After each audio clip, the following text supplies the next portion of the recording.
আসসালামু আলাইকুম রহমতুল্লাহ। Health and pure wellness পরিবার থেকে আপনাদের সবাইকে স্বাগতম। আহ, প্রতি সপ্তাহের ন্যায় আজকেও আমরা বিশেষ কিছু বিষয় নিয়ে আলোচনা করব। আমাদের আজকের আলোচনা বা আড্ডার বিষয়বস্তু হচ্ছে, আপনারা জানেন আমরা আগেই ঘোষণা দিয়েছি, হার্নিয়া, কিডনি পাথরি, এর সাথে রেপাটরিতে আমরা এই বিষয়গুলো কোথায় কোথায় পাবো সেই বিষয়গুলো আমরা ইনশাল্লাহ উল্লেখ করব। এখানে আমি প্রথমে একটা বিষয় উল্লেখ করে দিই, যে কথাগুলো আমি একটু আগেও বলছিলাম, সবার সাথে শেয়ার করছিলাম। সেটা হচ্ছে যে ইদানিংকালে আমরা দেখছি যে রেপার্টরি শেখানোর একটা হিড়িক চলতেছে। যে অমুকজন রেপার্টরি শেখাচ্ছে এত টাকা মাস, অমুকজন রেপার্টরি কোর্স করতেছে, আমার কাছে ফোন আসে। ইদানিংকালে ফোনও আসে যে, যেহেতু আমার ভিডিওগুলো বাইরে যায়, লোকজনে ফোন করে যে এই অ্যাপটা কোথায় পাবো, আমি তো অমুক কোর্স করে আসছি, আমি তো তমুক কোর্স করে আসছি। আমার মনে হয় এই কোর্সগুলো করা এত জরুরি না। রেপার্টরিকরণ শিখতে হবে এইভাবে, এইটা এরকম না। বিষয়গুলো বিষয়গুলো হচ্ছে, আমরা এই জন্যই রেপার্টরিটাকে সামনে রাখতে চাচ্ছি আলোচনার মাধ্যমে। আমরা দেখাবো ইনশাল্লাহ যে আমাদের যে বিষয়গুলা, সেই বিষয়গুলোতে রেপার্টরিতে কোন কোন জায়গাতে এই জিনিসগুলো পাবো, কি কি রুব্রিক আছে, কিভাবে ব্যবহার হয়। তো আমরা চেষ্টা করতেছি এইগুলোর জন্য আসলে কাউকে কোনো কোর্স করতে হবে না। আমার মনে হয় যে এই এই মানে এই ফাঁদে পা দেওয়া যাবে না। এগুলোতে শুধুই টাকাই নষ্ট হবে আর কোনো কিছু হবে না। আমরা দেখছি কিছুই হয় না, কোনো লাভ হয় না। এটা শিখতে কোথাও যাইতে হবে না। বাংলা রেপার্টরি বোঝা যাবে না, এই কথাও ভুল কথা। কেন বোঝা যাবে না? ওখানে বাংলা ইংরেজি দুইটা একসাথে দেওয়া আছে, বোঝা যাবে না কেন? এখানে না বোঝার কোনো কিছু নাই। এত ভয়ঙ্কর জিনিসও না। শুধু আমাদেরকে একটু পড়াশোনা করতে হবে, দেখতে হবে, চর্চা করতে হবে, জাস্ট এইটুকুই এনাফ। কোনো কোর্স টোর্স করার দরকার নেই। ঠিক আছে, তাহলে আজকে আমাদের আহ, মূল বিষয় যেটা হচ্ছে হার্নিয়া। হার্নিয়ার সাথে আছে হচ্ছে পিত্তপাথড়ী, এর সাথে রেপাটরি, এর মাঝে অর্গানন এবং ক্রনিক ডিজিজ থেকে অল্প একটু আলোচনা করার আমি ইনশাল্লাহ চেষ্টা করব। আমাদের সাথে যারা আছেন তারা আমার কথা বুঝতে না পারলে বা কোনো কথায় সমস্যা হলে সাথে সাথে প্রোগ্রাম চলাকালীন সময়, আমার কথা চলাকালীন সময় আপনারা জানাবেন। আমি চেষ্টা করব আমার আপনাদের জন্য সহজ হয় যেভাবে, সেইভাবে তুলে ধরার জন্য। আচ্ছা, আমরা মূল আলোচ্য বিষয়ে চলে যাই। আমাদের আজকের বিষয় হচ্ছে হার্নিয়া। তো হার্নিয়া, আমরা স্ক্রিনে দেখতে পাচ্ছি হার্নিয়া বিষয়টা কি। হার্নিয়া আসলে, হার্নিয়া হচ্ছে শরীরের অঙ্গ, টিস্যু, তার স্বাভাবিক অবস্থা থেকে যখন একটু আশেপাশে দুর্বল জায়গা দিয়ে বাইর হয়ে আসে, একটু ফুলে যায়, তখনই যেমন হচ্ছে দুর্বল হয় যে, যে শরীরে হচ্ছে সাধারণত পেটের দেয়াল দুর্বল হয়ে গেলে ভিতরের আন্তরিক অংশ ইন্টেস্টাইন বা চর্বি চর্বি বাহিরের দিকে চাপ দিয়ে ফোলা তৈরি করে। এটাকেই হার্নিয়া বলে। আমার এই কথাটা কতটুকু বোঝা গেছে আমি জানি না, হয়তো বা বোঝা যায়নি, আমি দেখে দেখে পড়লাম। কিন্তু মূল বিষয় হচ্ছে, মূল বিষয় যেটা সেটা হচ্ছে সহজ। আমি যে কোনো কথা সহজ করে বলতে পছন্দ করি। মূল বিষয় হচ্ছে আমাদের ভেতরে শরীরের অংশ যখন যেখানে দুর্বল হয়ে যায়, দুর্বল হওয়া পরে সেটা টিস্যু হোক আর ইনস্ট্যান্ট ইয়া হোক, অন্ত্র হোক, এই যখন দুর্বল হয়ে যায়, দুর্বল হওয়া পরে ওই দিক দিয়ে আমাদের যে ভিতরে নাড়ি আছে, তখন যখন চাপ দিয়ে একটু বাইরের দিকে আসে, এই যে আসার পরে যে ফুলে যায়, এই অবস্থায় হচ্ছে হার্নিয়া। আমি আমি এই বিষয়গুলা ছবির মাধ্যমে ইনশাল্লাহ পরিষ্কার করে দেওয়ার চেষ্টা করব। আমি জানি আপনারা হয়তো বা অনেকেই জানেন যে হার্নিয়া বিষয়গুলো হচ্ছে কি, কেমন হচ্ছে, কিভাবে হয়। তারপরেও আমরা আলোচনার সুবিধার্থে একটু ধারাবাহিকতা বজায় রাখার চেষ্টা করছি। তো আমরা নেক্সটে চলে যাব। নেক্সট বিষয় যেটা আমাদের কাছে আছে সেটা হচ্ছে, একটু আমার জিনিসপত্র রাখার খুব অনেকগুলো ট্যাব ওপেন হয়ে থাকে, তো কোথায় যে কোনটা রাখি এই জায়গার সমস্যা হয়ে যায়। ও আচ্ছা, হ্যাঁ। হার্নিয়া হচ্ছে মূলত কিভাবে হয়? হার্নিয়া কিভাবে হয়? পেটের পেশির হচ্ছে যখন চাপ বাড়ে, যেমন হচ্ছে ভারী কোনো জিনিস তোলা, বারবার কাশি হওয়া, তারপরে হচ্ছে তারপরে হচ্ছে উম, কোষ্ঠবদ্ধতা, গর্ভাবস্থায় যখন পেটে চাপ পড়ে তখন, পূর্বে অপারেশন করা দুর্বল জায়গা এবং স্থূলতা, আহ, তারপরে জন্মগতভাবে পেটের আবরণ দুর্বল থাকা। তাহলে আমরা এই কারণগুলো দেখছি, মূলত এই কারণগুলোর জন্যে আমাদের হার্নিয়ার সমস্যাটা হয়। এখন বিষয় হচ্ছে, যখন আমার অন্ত্র দুর্বল থাকবে তখনই কিন্তু যখন কাশি হবে তখন হচ্ছে আহ, বিষয়টা নাড়িটা নিচে নেমে আসবে, ফেটে যাবে জায়গাটুকু, যে জায়গাটুকু দুর্বল সেই জায়গাটুকু ফেটে যাবে। এই বিষয়ে আমি, এটা কেন হয় সেটাও আমি বলবো, যে আসলে কেন আমাদের ইন্টেস্টাইন যে হয়, হাই মানে দুর্বল হয়, কেন হয়, এটাও আমরা আসবো ইনশাল্লাহ। তো আমরা এখন দেখলাম যে হার্নিয়া কেন হয়। তার পরবর্তীতে কি, হার্নিয়ার লক্ষণ কি, হার্নিয়া যে হয়েছে আমরা কিভাবে বুঝবো? অনেক সময় আমরা হার্নিয়া, তারপরে হচ্ছে হাইড্রোসিল, এগুলোকে একসাথে মিলাই ফেলি, মিলে যায় যে হার্নিয়া আসলে কোনটা। কারো টেস্টিস দেখতেছি ফুলে আছে, এটা কি আদৌ হার্নিয়া, না হাইড্রোসিল, না অন্য কোনো কিছু? তো সেই বিষয়গুলো আমরা আসলে বুঝবো কিভাবে যে এটা হার্নিয়া? হার্নিয়ার লক্ষণটা কি? হার্নিয়ার লক্ষণ হচ্ছে আক্রান্ত জায়গা ফুলে যাবে, দাঁড়ালে বা কাশি দিলে ফোলা বড় হয়, চাপ দিলে ভেতরে চলে যায়, জোরে প্রেস প্রেস করলে আবার ভেতরে চলে যায়, আমরা যখন আবার শুয়ে থাকি তখন আবার ভেতরের দিকে চলে যায়, কমে যায়।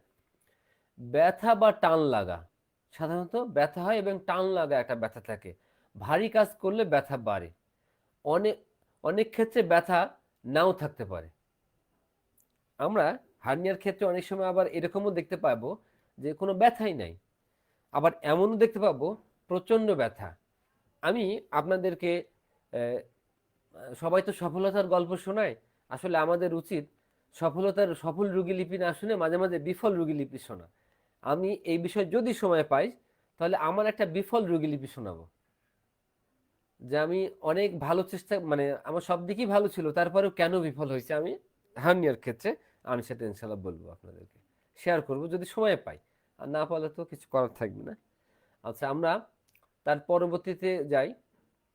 তার পরবর্তী বিষয় হচ্ছে, হার্নিয়া মূলত কয় ধরনের হয়? হার্নিয়া এখানে 5 ধরনের আছে, 7, 8, 9 ধরনের হতে পারে, হয়। মূলত বিষয়টা কি, হার্নিয়ার এই নামগুলো খুব একটা জরুরি না। কেন জরুরি না? এটা আসলে কোন জায়গায় হয়েছে তার উপরে নির্ভর করে সেটার নাম কি। Inguinal hernia, umbilical hernia, femoral hernia, এই নামগুলা নামগুলো আমি ব্যবহার করছি, কিন্তু নামগুলোর কথা বলছি এইভাবে, আহ, আমরা হার্নিয়া অবস্থান ভেদে কোন জায়গায় সেটা প্রকাশ পাচ্ছে এর উপরেই নামগুলা মূলত আসে। আসলে হার্নিয়া হার্নিয়াই, এটা হচ্ছে সবচেয়ে বড় বিষয়। আপনারা নামগুলা দেয়া থাকলো, এরপরে প্রয়োজনে আরো কয়েকটা দেয়া যাবে, বিস্তারিত দেখে নিতে পারবেন। তারপরে আমরা নেক্সটে যাই। আব্দুল মোতালেব ভাই ঠিক আছে কি না? আমি বেশি বিস্তারিত যাচ্ছি না, তাহলে আরো সময় বেশি লাগে, শেষে শেষ করা যায় না। সেই জন্য মানে সহজে যেটা বোঝা যায় এই নামগুলা। আচ্ছা, আচ্ছা, এই নামগুলা খুব একটা জরুরি না, খুব একটা জরুরি না, কেন বলছি? কারণ হচ্ছে আকার আকৃতি ভেদে জায়গা ভেদে নামগুলো পরিবর্তন হয়ে যায়, আমাদের দেখতে হবে। তবে আমাদের জানা থাকতে হবে কেন, যখন আমরা এই নামগুলো দেখব এবং এর সাথে রেপার্টরিকে মিলাবো তখন আমরা কিন্তু খুব সহজে পাবো কি হার্নিয়া, ইঙ্গুয়েল, সরি ইঙ্গুইনাল হার্নিয়া। আচ্ছা, তাহলে এখানে গেলাম, এখানে ইঙ্গুইনাল হার্নিয়া আছে, ও এই মেডিসিনগুলো আছে, এই ক্ষেত্রে আমাদের সহজ হবে। আচ্ছা, তারপরে এই যে নিচে 5 নাম্বারটা হাইটাল হার্নিয়া আছে, আর কিছু বেশি দিলে আবার অবশ্য ইয়ে হয়ে যায়, আপনার জায়গা বেশি বড় হয়ে যায়, লেখা ছোট হয়ে যায়, ওই জন্য আরো কম দিয়েছে। এখন আমরা আসি, হার্নিয়া কি বিপজ্জনক? সাধারণত হার্নিয়া খুব বিপজ্জনক না, তেমন কোনো জরুরি অবস্থা থাকে না। তবে জরুরি অবস্থায় যদি তীব্র ব্যথা, বমি, ফোলা, শক্ত ভাব হয়, টিস্যু চলাচলের যখন সমস্যা হয়, রক্ত চলাচলে যখন সমস্যা হয়, টিস্যু যখন শক্ত হয়ে যায়, তখন হচ্ছে অনেক সময় অপারেশনের প্রয়োজন হতে পারে। তবে এই ক্ষেত্রে একটা কথা এখনই বলে নিই, যেহেতু বিষয়টা প্রাসঙ্গিক। তারপরে আমি বলছি, হার্নিয়ার হচ্ছে বিষয়টা হচ্ছে ক্রনিক ডিজিজ এবং অর্গান অনুযায়ী। ডাক্তার হ্যানিম্যান বলছে হার্নিয়ার যে মূল কারণ, আমি সহজভাবে বলতেছি, যে কোন কোন সূত্রে আছে আমি এটা দিয়ে দিব ইনশাল্লাহ, পরবর্তীতে আমি দিচ্ছি। হার্নিয়ার যে সহজ কারণ সেটা হচ্ছে অন্ত্র দুর্বল হয়ে যাওয়া। তো দুর্বল মূলত সোরা দোষের কারণে এই অন্ত্র দুর্বল হয়ে যায়। এইটার চিকিৎসা অপারেশন, এটা চিকিৎসা নয়। কেন নয়? অপারেশন দ্বারা শুধু এক জায়গার সমস্যার সমাধান সম্ভব, কিন্তু এই অন্ত্রের যে দুর্বলতা, এই দুর্বলতা কিন্তু মেটানো সম্ভব না। যেটা মেটাতে হলে কনস্টিটিউশনাল মেডিসিন দরকার, চিকিৎসা দরকার। তার মানে হার্নিয়া সার্জারি করে ঠিক করা এটা সমাধান না, কনস্টিটিউশনাল মেডিসিন দিয়ে চিকিৎসা করতে হবে, এটাই সবচেয়ে বেশি উত্তম। আচ্ছা, আমার আমার মনে হয় আমি কথাটা বুঝাইতে পারছি নাকি আব্দুল মোতালেব ভাই? আর সবাই কি বুঝতে পারছে কিনা আমি জানি না। আচ্ছা, ঠিক আছে। তারপরে আমি আসতেছি অন্য বিষয়। আচ্ছা, আমরা এখন সংক্ষেপে কয়েকটা মেডিসিন দেখে নিই। যে হার্নিয়ার আসলে অল্প কথায় মেডিসিনগুলো কি কি হয়, সেই মেডিসিনগুলো আমরা এখন দেখতে পাচ্ছি স্ক্রিনে। সেটা হচ্ছে, হ্যাঁ, নাক্স ভূমিকা, পেট ফুলে ফুলে ব্যথা, কোষ্ঠবদ্ধতা, চাপ দিলে আরাম। এটা হচ্ছে ইঙ্গুইনাল হার্নিয়া, যেটা কুস্কিতে হয়, কুস্কির মধ্যে থাকে, সেই হার্নিয়ার জন্য খুব ভালো ব্যবহার হয়। লাইকোপোডিয়াম, ডান পাশের হার্নিয়া, গ্যাস ফুলে থাকা, ভয়ের ভাব, শিশুদের হার্নিয়াতে হচ্ছে আপনার কার্যকারী, বেশ কার্যকারী। তারপরে কি আছে আমাদের? Calcarea curve. ক্যালকেরিয়া কার্ভের কি? মোটা, ঘাম বেশি, দুর্বল, দুর্বল পেশির জন্য হার্নিয়া, বিশেষ করে আম্ব্রিকাল আম্ব্রিকাল হার্নিয়া, বিশেষ নাভি প্রদেশে যে হার্নিয়া হয়, সেই হার্নিয়ার ক্ষেত্রে বেশি ভালো। তারপরে আমরা কি দেখতে পাচ্ছি? হ্যাঁ, রাস্টক্স, ভারী কাজ করার পরে হার্নিয়ার ব্যথা, টান লাগে, নড়াচড়া করলে একটু উপশম পায়, এই ক্ষেত্রে আমরা দেখতে পাচ্ছি রাস্টক্সকে। তার পরবর্তীতে কি আছে? সালফার, পুরনো হার্নিয়া, গরমে খারাপ থাকে, দাঁড়ালে ব্যথা বাড়ে, দুর্বল অ্যাবডোমিনাল ওয়াল কার্যকর, মানে দুর্বল যাদের অ্যাবডোমিনাল ওয়াল, যে কথাগুলো আমরা বলছিলাম যে অন্ত্রের যে দুর্বলতা, সেই দুর্বলতার ক্ষেত্রে যখন হার্নিয়া হয়, সেই ক্ষেত্রে আমরা জানি সালফারের প্রায় সব লক্ষণই সালফার থাকে। সেই ক্ষেত্রে পুরাতন দোষ কাটানোর জন্য সালফার এই ক্ষেত্রেও খুব ভালো একটা মেডিসিন। আমরা পরবর্তী পরবর্তী আর 5টা মেডিসিন দেখে নিচ্ছি। মূলত সচরাচর যে মেডিসিনগুলো বেশি ব্যবহার হয়, সেই মেডিসিনগুলো জন্মগতভাবে হার্নিয়া, যেটা ইনফার্টিলিটির কারণে হয়, হার্নিয়ার কাজে লাগে, এটা হচ্ছে ওপিয়াম, সেই ক্ষেত্রে খুব ভালো মেডিসিন। পেট শক্ত, গ্যাস বের হয় না, নাভি ফুলে থাকে। তারপরে কি? কক্কুলাস, দুর্বল পেশির জন্য হার্নিয়া, সামান্য পরিশ্রমে ব্যথা ও টান ধরে। তারপরে কি? চায়না, রক্ত স্বল্পতা, দুর্বলতার কারণে হার্নিয়া, পেট ফাঁপা অনুভূতি, গ্যাস বেশি। ওরামমেট, নাভির হার্নিয়া, আম্ব্রিকাল হার্নিয়া, যেটা আমরা বলি আম্ব্রিকাল হার্নিয়া, সেক্ষেত্রে মানসিক হতাশা ও চাপ চাপ দিলে বা বেল্টের কিছুটা আরাম পায়, চাপ দিলে বা বেল্ট ব্যবহার করলে অনেকটাই আরাম পায়। এই ক্ষেত্রে আমরা জানি হার্নিয়া হচ্ছে ওরামের সবচেয়ে বড় যে কথা, সেটা হচ্ছে জীবনের প্রতি বিতৃষ্ণা, আত্মহত্যার করার একটা প্রবণতা আমরা মাঝে মাঝেই ওরামের মধ্যে দেখতে পাই। তারপর স্টেননাম মেটের হচ্ছে লক্ষণটা আমরা দেখি, পেটের মাঝখানে টান টান ব্যথা, সামান্য কাজ করলে অবসন্ন হয়ে হার্নিয়ার ব্যথা বাড়ে। আমরা দেখছি হার্নিয়ার ব্যথার সংক্ষিপ্ত কিছু মেডিসিন। আচ্ছা, আব্দুল মুতালিব ভাই, আপনি একটা বিষয় আমাকে ইনশিওর করেন, আমার যে মাউসটা যেখানে যাইতেছে, যে লিখার উপর দিয়ে যায়, সেটা কি আপনারা বুঝতে পারেন? মানে দেখা যায় সেখানে যে এখান দিয়ে মাউস যাচ্ছে, বোঝা যায়? গুড, ধন্যবাদ। আচ্ছা, এই যে হার্নিয়ার একটা অবস্থা আমরা দেখতে পাচ্ছি, এই দেখেন অ্যাবডোমিনাল ওয়াল, মানুষের আমাদের পেটের যে ওয়ালটা, এইটা হচ্ছে আমাদের পেটের ওয়াল।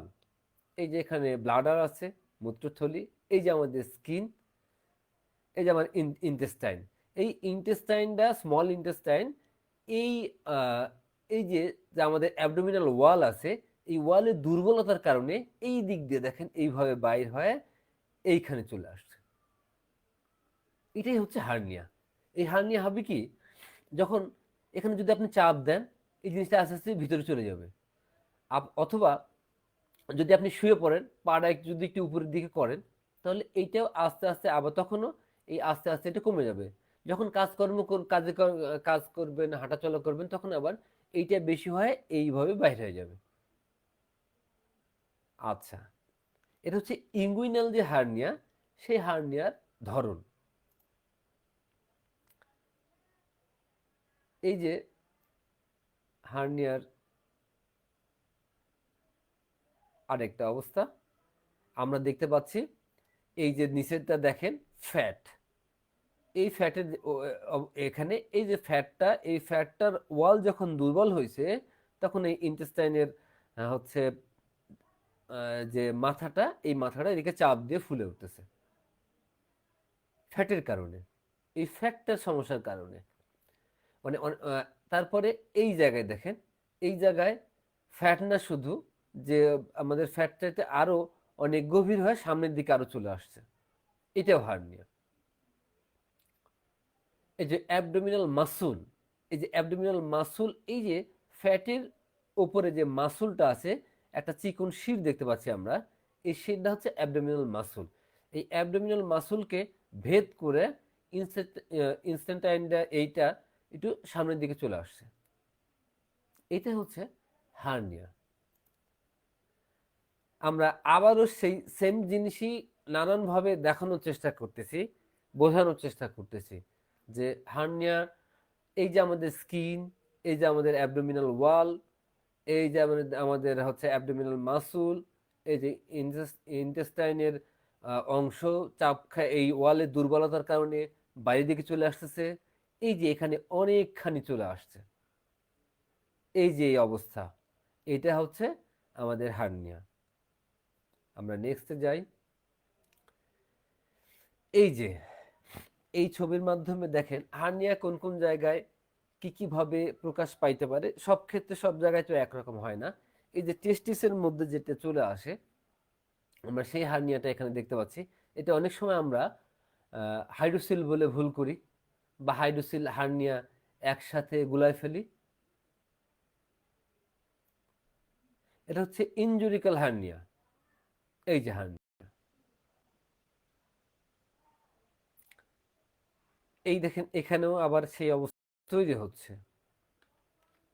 চলে ক্লোজ, মানে অনেক সময় যখন সার্জারি করে, সার্জারি করার সময় আসলে কি করে ওরা, সার্জারি করার সময় এই যে যে জায়গাটা আমরা দেখতে পাচ্ছি, এইখান দিয়ে হচ্ছে আপনার নাড়িভুঁড়িগুলা একটু নিচের দিকে নেমে আসছে, টেস্টিসের দিকে নেমে আসছে, তখন এরা সার্জারি করে এখানে একটা টেপ জাতীয় একটা জিনিস ওখানে লাগাই দেবে। তাহলে তাহলে কি হবে, উপর থেকে জিনিসটা নিচের দিকে আসতে পারবে না। মূলত এটাই হচ্ছে সার্জারি। এই দেখেন এখানে আরো ভালো করে দেখাচ্ছে ইঙ্গুইনাল হার্নিয়া যেটা, সেটা কিভাবে কতটুকু বাইর হয়ে চলে আসছে। তার পরবর্তীতে আমরা দেখি, এই যে এখানে যদি আমরা দেখি, এটা খুবই, এই বিষয়টা এটা আরো মনে করি জরুরি আমি এই ছবিটার কথা। কারণ আমরা তো বাহ্যিকভাবে আর ওই জিনিসগুলো দেখতে পাবো না, ওইটা আমাদের অনুভূতি থাকবে, অনুভূতিতে থাকবে, কিন্তু বাহ্যিকভাবে তো আমরা ওই জিনিসগুলো পাবো না। আমরা বাহ্যিকভাবে এই অবস্থাগুলো দেখতে পাবো। এই দেখেন ইপিগ্যাস্ট্রিক হার্নিয়া, এই যে ওপরে নাভির চাইতে আরো অনেক ওপরে যে ফুলা ভাবটা, এটা হচ্ছে ইপিগ্যাস্ট্রিক হার্নিয়া। এই জায়গায় যদি হয় সেটা ইপিগ্যাস্ট্রিক হার্নিয়া। আম্ব্রিকাল হার্নিয়া, এই যে নাভি প্রদেশে যেটা আছে, সেটা হচ্ছে এই হার্নিয়া। স্পিজিয়াল হার্নিয়া এই যে এইটা, ইনসিজিয়াল হার্নিয়া এই যে এটা, ইঙ্গুইনাল হার্নিয়া এই যে এটা, ফর্মাল হার্নিয়া এই যে এটা।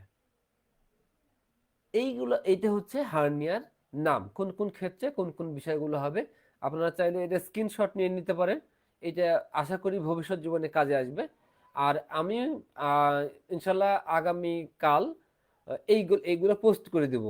আমার হচ্ছে আমাদের যে পেজ আছে health and pure wellness page, সেই পেজে আমি এই জিনিসগুলো দিয়ে দেবো। আপনারা চাইলে ওখান থেকে সংগ্রহ করে রাখতে পারবেন। বিশেষ করে এই ছবিটা আশা করা যায় সবসময় কাজে লাগবে।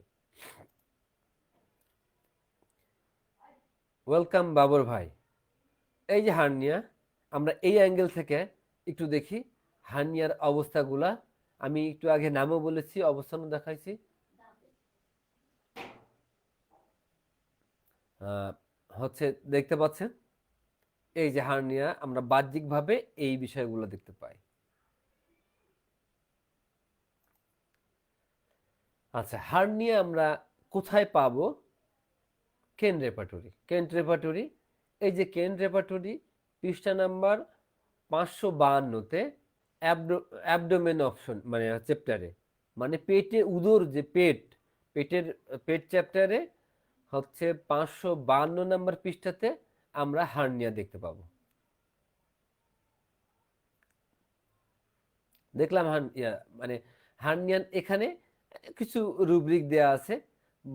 প্রথমে একটা রুব্রিক দেওয়া আছে, তারপরে সাবরিক কিছু সাব রুব্রিক দেওয়া আছে।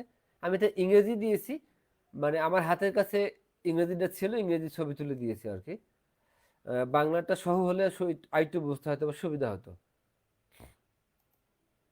আচ্ছা, এই যে সেখানে আমরা প্রথম ফার্স্ট যে রুব্রিকটা পাবো, এই যে আমরা দেখতে পাচ্ছি অ্যাবডোমেন, হার্নিয়া, ফর্মাল হার্নিয়া।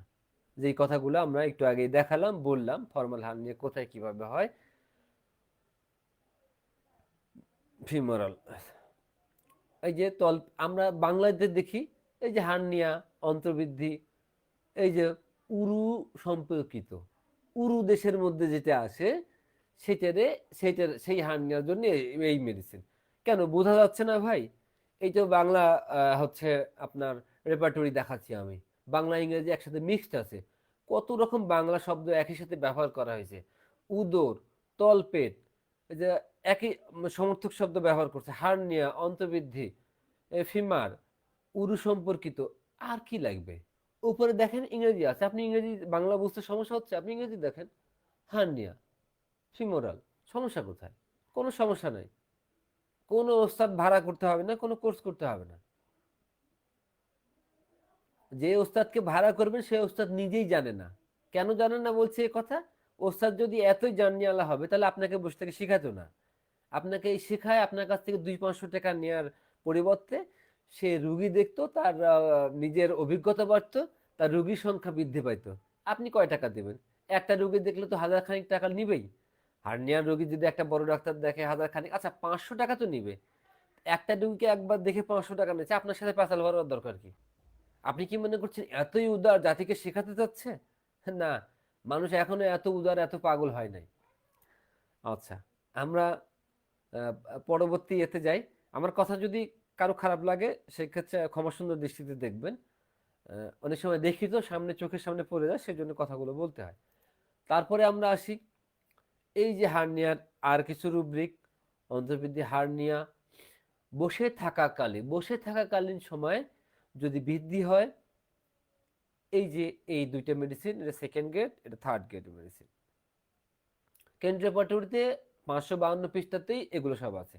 একটার পরে একটা এইভাবে এইভাবে সাজানো রুব্রিক পাবেন, এইভাবে সাজানো পাবেন, দেখলেই বুঝতে পারবেন।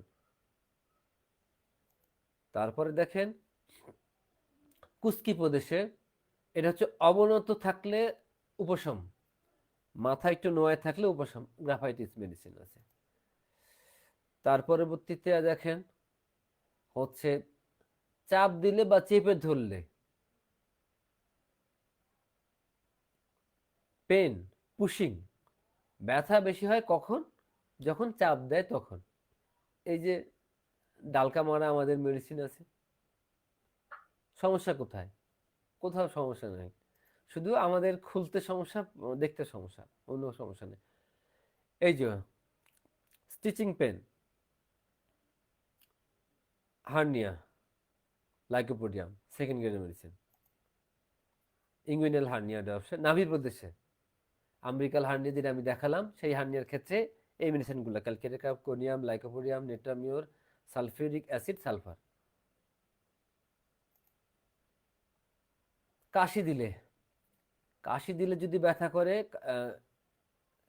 রিজিয়ন কাশি, কফন, কাশি দিলে ব্যথা লাগবে, এই মেডিসিনগুলো আছে। ভিরেট্রাম সেকেন্ড গ্রেডে আছে, বাদ বাকি থার্ড গ্রেডে আছে। এই যে হার্নিয়া কুস্কি প্রদেশে, এই যে ইঙ্গুইনাল হার্নিয়া উপরে লেখা আছে, নামগুলোর কথা বললাম, ইঙ্গুইনাল রিজিয়ন হার্নিয়া, এই যে মেডিসিনগুলো দেওয়া আছে, বুঝতে তো সমস্যা হওয়ার কথা না। তার পরবর্তীতে দেখেন, এই যে হার্নিয়া, আমার 30 মিনিট চলে যাচ্ছে, আমি সংক্ষিপ্ত মানে শেষের দিকে চলে আসছি, তাড়াতাড়ি শেষ করে দেবো এখন আর বেশিক্ষণ, বেশি সময় নেব না। এই যে কুস্কি দেশে, sorry, inguinal region hernia, walking এমিল, হাঁটলে উপশম, এই যে হাঁটলে বেড়ালে হ্রাস পায়, উপশম হয়। এই যে আমরা পরবর্তী রুব্রিক দেখি, ইমিউনাল রিজিয়ন হার্নিয়া, অ্যাসফর্ম, অ্যাসফর্মে অন্তর্বৃদ্ধি আছে যেন হয়েছে এরকম মনে হয়, মনে হয় এরকম। এই যে এখানে আমরা পাবো হাঁটাহাঁটি করলে অ্যাগ, অ্যাগ্রাভেশন মানে, অ্যাগ মানে অ্যাগ্রাভেশন, অ্যাগ্রাভেশনের অ্যাগের, অ্যাগ হচ্ছে অ্যাগ্রাভেশনের সংক্ষিপ্ত রূপ, অ্যাগ্রাভেশন মানে হচ্ছে বৃদ্ধি। অনেক অনেক আবার ক্লাস নিচ্ছে, এবার দেখছে এটা কি বানান, অ্যাগ্রাভেশন, অ্যাগ্রাভেশন মানে কি, বৃদ্ধি। এইভাবে কি 1-2 এর বাচ্চা, 1-2 এর বাচ্চাকে এগুলো শেখাচ্ছে, এভাবে শেখানো দরকার আছে?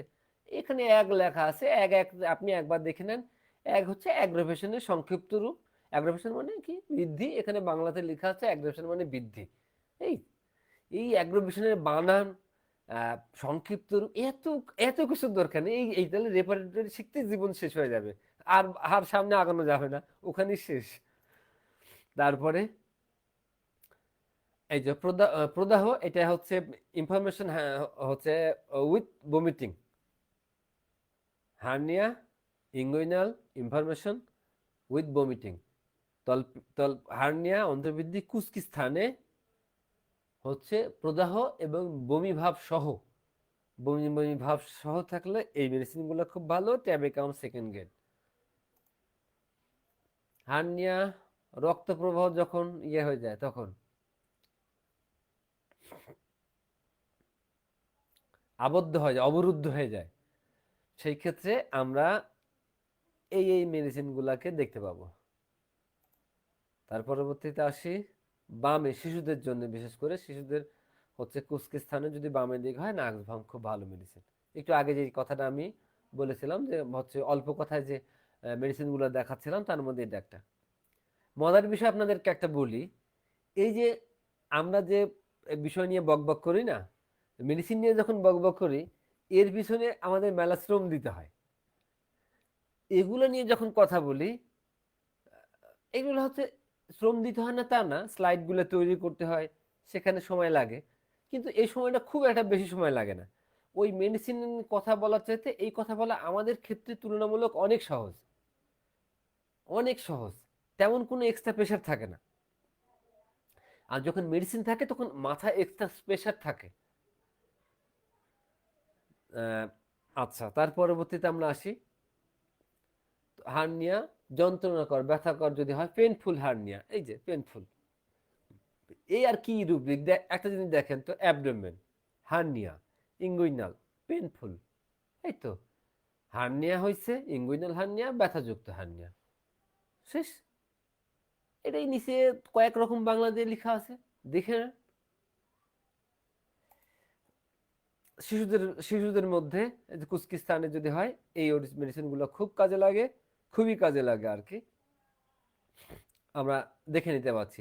আপনারা চাইলে, আমি সবাইকে বলেছিলাম যে রেপার্টরি যদি সাথে রাখেন তাহলে সুবিধা হবে, পৃষ্ঠা একটা উল্টা একটু দেখে নিলেন, মিলাই নিলেন, বুঝতে যদি সমস্যা হয় মিলাই নিলেন, সমস্যা নেই। নাভি প্রদেশের যে হার্নিয়া, আমেরিকাল হার্নিয়া, আমেরিকাল হার্নিয়াতে এই মেডিসিনগুলা পাবেন, সেখানে নাক্সভাম ফার্স্ট গ্রেডের মেডিসিন। এই যে যন্ত্রণাকর বেদনা, এটাতে মনে হয় 2বার হয়েছে, কিছু কিছু মনে হয় 2বার হয়তো হয়তো হইতে পারে, মানে স্ক্রিনশট দেওয়া, এডিট করা আবার হচ্ছে আহ, অন্য সফটওয়্যার দিয়ে আহ, ওটাকে ইয়ে আকারে তৈরি করতে হয়, তো অনেক সময় একই স্লাইড ডবলও হয়ে যায়। যন্ত্রবিদ্যুৎ স্পর্শকাতর, স্পর্শ সেন্সিটিভ, সেন্সিভিটি, সেন্সিটিভ, এই যে হচ্ছে এই মেডিসিনগুলো আছে বেলোডোনা, ল্যাক্সিস ফাস্টগেটে, নাক্সফার্ম, সাইলেশিয়া, খুবই গুরুত্বপূর্ণ এবং ভালো মেডিসিন। হার্নিয়া ইনগুইনাল হার্নিয়া,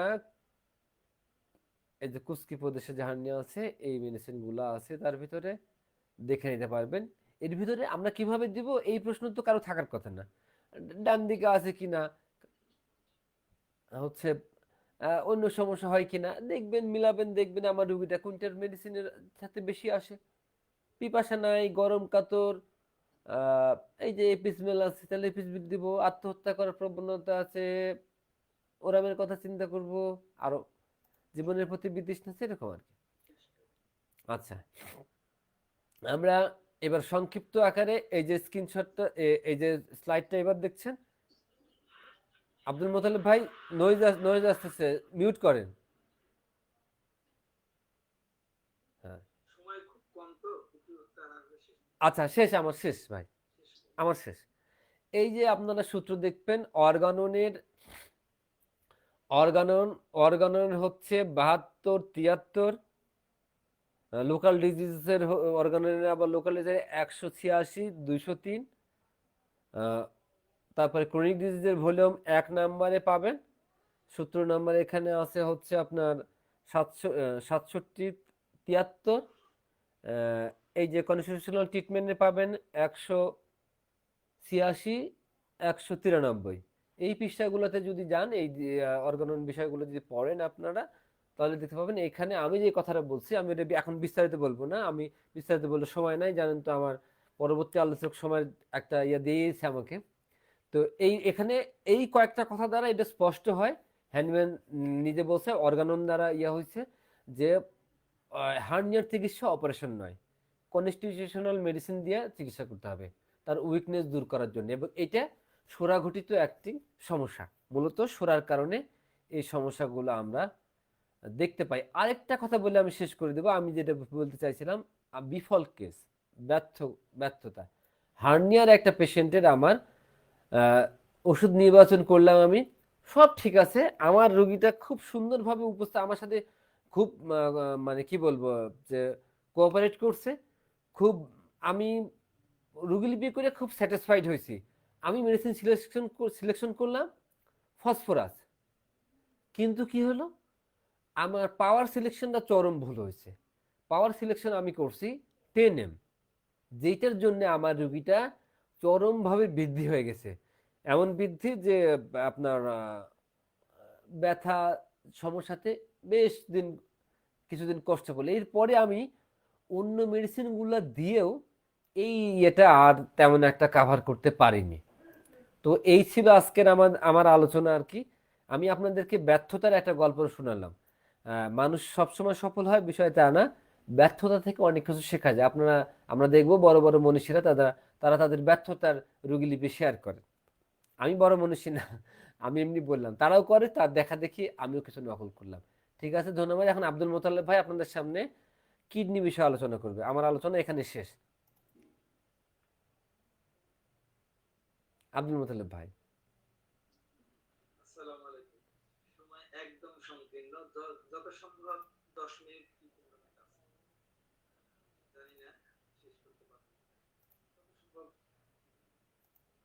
না না না, আব্দুল মোতালেব ভাই 15 মিনিটের বেশি আছে, 15 মিনিট থাকলে তো আমাদেরকে মেসেজ দিত। মেসেজ তো এখনো দেয়নি, নাকি দিয়েছে?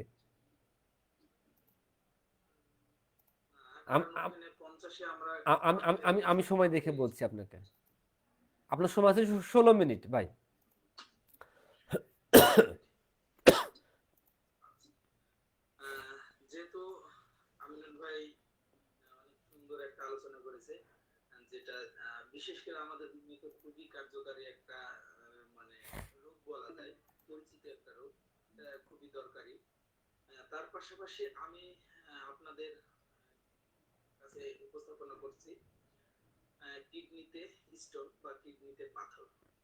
আচ্ছা, কিডনিতে পাথর আসলে বলতে আমরা কি বোঝাবো? কিডনিতে পাথর বলতে যেটা মূত্রথলি বা কিডনির মধ্যে পাথর, পাথরের মতো কিছু শক্ত পদার্থ সৃষ্টি হয়, এটাই মূলত পাথর বলেন আর স্টোন বলেন। এটা হচ্ছে, এর বিভিন্ন ধরনের নাম থাকতে পারে। আপনারা যখন রিপোর্ট দেখবেন, এটা অনেকভাবে হচ্ছে পরীক্ষা করা যায়। তো বিভিন্ন রিপোর্টে বিভিন্ন ধরনের নাম থাকে। যেটা সহজ ভাষা, আমরা কিডনি স্টোন, এটা সহজ ভাষা, সাধারণ ভাষা, এটা সবাই বুঝবে। রেনাল স্টোন, এটা হচ্ছে একটা নাম। এটা দ্বারা আসলে বোঝায় যে কিডনির ভিতরে পাথর আছে। আর নেফ্রোলিথিন লিথিয়াস, এটা হচ্ছে ভিতরে, মানে কিডনিতে পাথর হওয়ার একটা রোগের নাম। রেনাল ক্যালকুলাস, এটা হচ্ছে এক বচন বোঝায়, একটা বোঝায়, এরকমটি ধরনের পাথর। আর রেনাল ক্যালকুলি, এটা হচ্ছে বহু বচনের অর্থ ব্যবহৃত হয়, অনেকগুলো আছে এরকমটি ভাবে। তো এটা আহ, আরো আরো অনেক শব্দ পাবেন। তো আমি ওই দিকে যাচ্ছি না, যেহেতু সময় একদম সংকীর্ণ। তো আব্দুল মোতালেব ভাই, আমরা আপনাকে দেখা যাচ্ছে না কেন? আমি তো ক্যামেরায় আছি ভাই।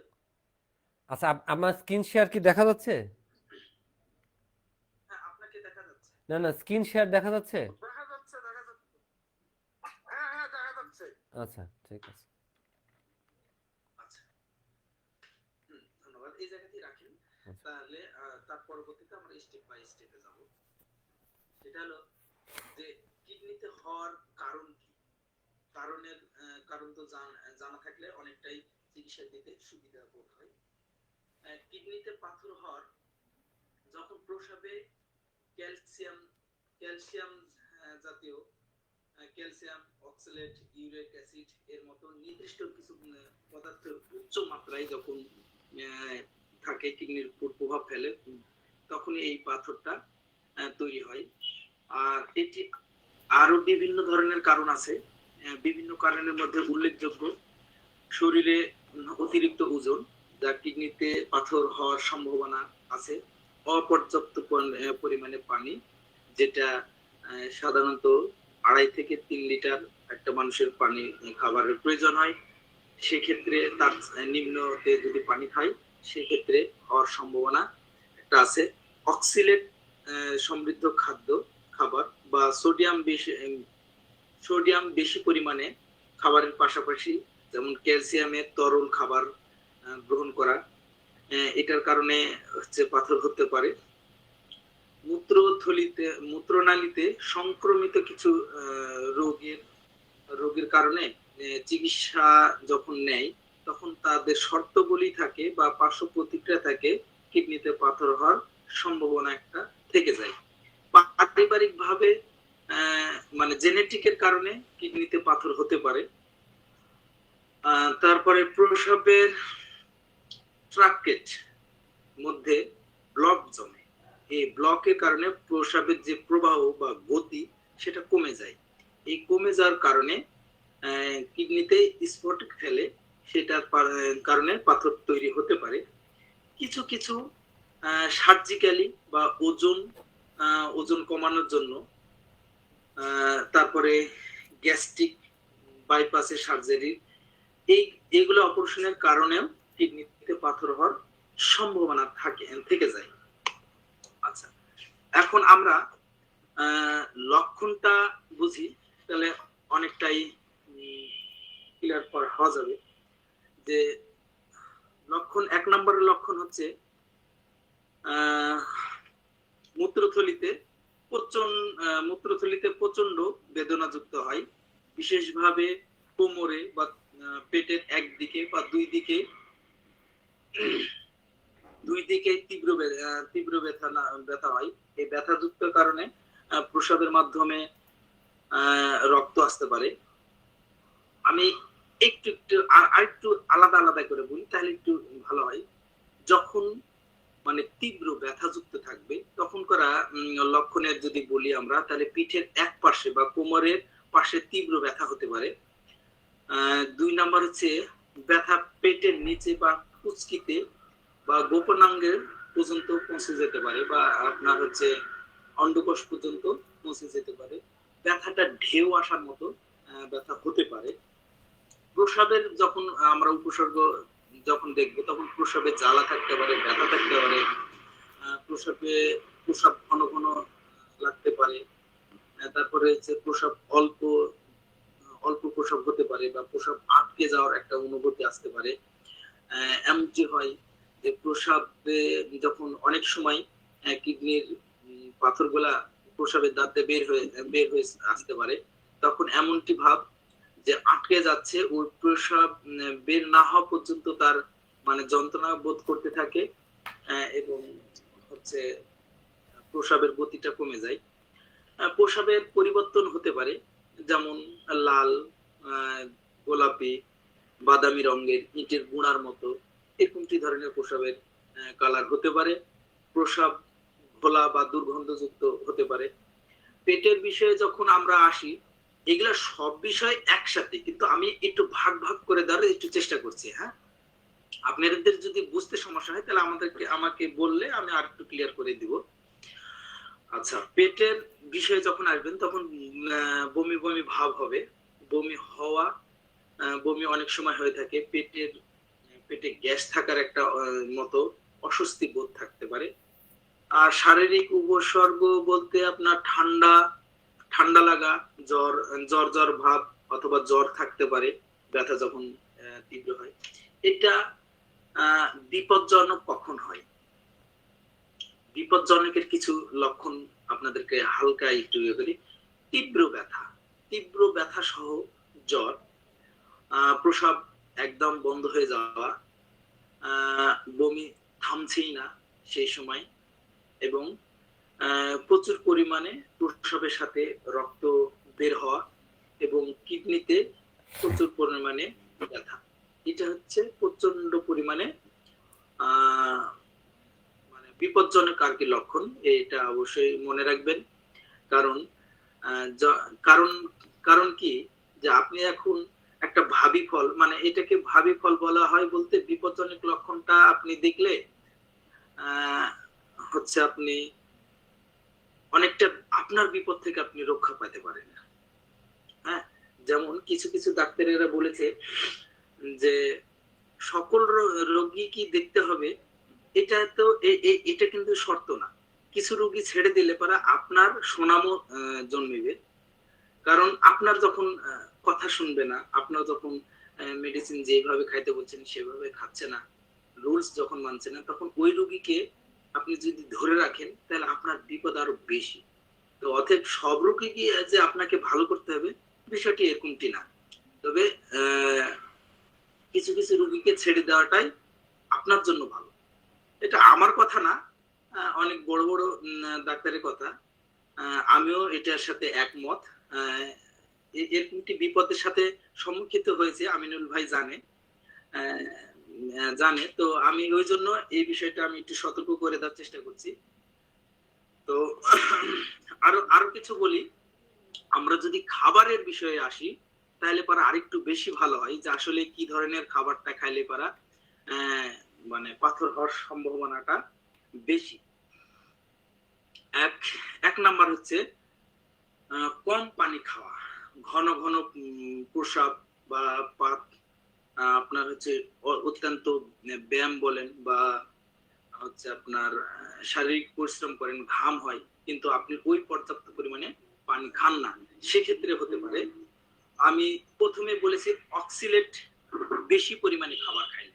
অক্সিলেট যে সকল খাবারে বেশি আছে তার মধ্যে পালং শাক, পুঁই শাক, বাদাম, চীনা বাদাম, কাজু বাদাম, চকলেট, চা, এইগুলাতে বেশি পরিমাণে আছে।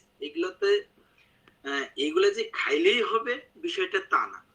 এগুলাতে আপনার হচ্ছে অক্সিলেট জাতীয় খাবারটা আছে। এটাই আর কি আমি আপনাদেরকে বোঝানোর চেষ্টা করছি। প্রোটিন যুক্ত খাবার বেশি খাইলে হচ্ছে মাংস বলেন, শুটকি মাছ বলেন, গরুর মাংস বলেন, অতিরিক্ত ডিম খাইলে এটা আপনি যদি অতিরিক্ত লবণ খান, বিশেষ করে চানাচুর, চিপস, তারপরে যে ফাস্টফুড খাবার, বেশি পরিমাণে লবণ খাবার, এগুলাতে খাবার খাইলে আপনার হচ্ছে হওয়ার সম্ভাবনা। ড্রিঙ্কের মধ্যে যদি বলি তাহলে কোল্ড ড্রিঙ্কস জাতীয় অতিরিক্ত মিষ্টি খাবার খাইলে, আর আমাদের আরেকটা অতিরিক্ত বেশি খাইলে সেটা হলো যে ভিটামিন সি জাতীয় ট্যাবলেট যদি আপনি বেশি বেশি খান, সেক্ষেত্রে অক্সিলেটটা বেড়ে যাওয়ার সম্ভাবনা থাকে। এইগুলাতে মোটামুটি আমি যে বলছি যে এইগুলা খাইলেই আপনার হবে, বিষয়টা তা না। অক্সিলেট জাতীয় খাবার এগুলা বোঝায়।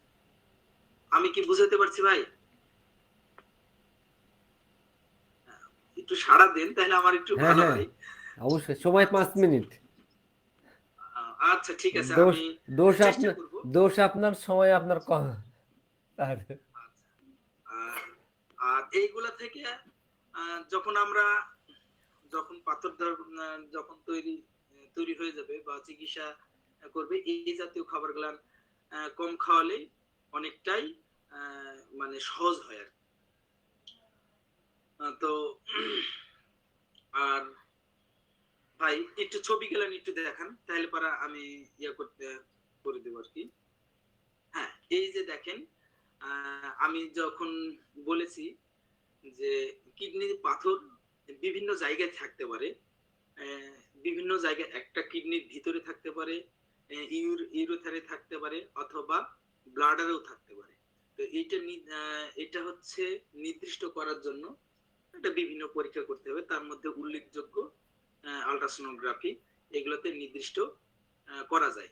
আপনারা এই ছবিটাতে অনেকটা ক্লিয়ার হচ্ছেন, বোঝা যাবে। আর আরেকটা কথাটা বলি যে কিডনিতে পাথর হলেই এই যে দেখেন এই কিডনির ভিতরে হচ্ছে স্টোন আছে, তারপরে দেখেন ইউরেথারের মধ্যে চলে আসছে, এইভাবে ব্লাডের মধ্যে অটোমেটিকলি চলে আসতে পারে।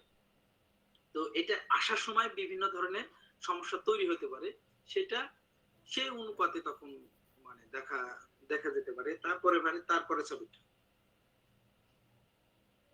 এই যে দেখেন, এখানে আরো ভালো স্পষ্ট ভাবে বুঝতে পারবেন ভাই। তারপরের ছবিটা 3 মিনিট আছে তো। আচ্ছা, আমি ভাই যেহেতু বরাবরই বললো যে রেপার্টরি বিষয়ে যদি বলি তাহলে আমার অনেক কথা, অনেক সময় নষ্ট হবে। আমি এই বিষয়ে আর কথা বলতে চাচ্ছি না, যেহেতু 1-2 মিনিট আছে, আমি সেই ইয়াতে শেষ করে দিচ্ছি।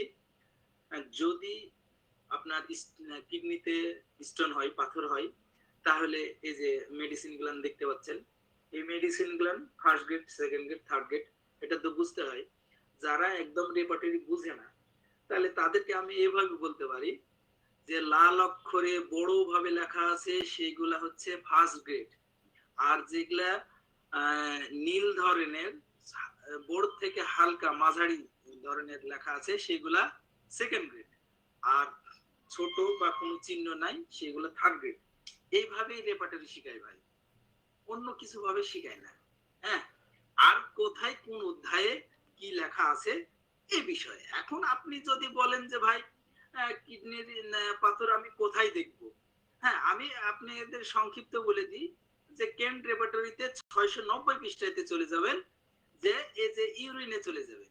ইউরিনে যে একবার সুন্দর সেটাই। স্পষ্ট দেখেন লেখা আছে, বাংলাতেও লেখা আছে, ইংরেজিতেও লেখা আছে। এখন আপনাকে আমি আর কিভাবে শিখাবো? হ্যাঁ, এখন এটা যদি আপনারা বলেন যে ভাই আমাকে প্রত্যেকটা লক্ষণের ডিপেন্ডেন্ট করে হচ্ছে রেপার্টরি করা লাগবে, তাহলে এই ক্ষেত্রে আমিনুল ভাইয়ের যে মানে সেমিনারে প্রোগ্রাম দেওয়া আছে, এটাতে আপনারা খুব ভালোভাবে উপস্থাপনা করতে পারবেন যে আসলে রেপার্টরি করলে যে প্রথমে যে মেডিসিন আসবে সেটাই যে মেডিসিন, বিষয়টা তা না। তো যাই হোক, আমি আর কথা বাড়াচ্ছি না, শেষ হয়ে যাচ্ছে। আগামী সপ্তাহে আবার দেখা হবে নতুন কিছু মেডিসিন নিয়ে।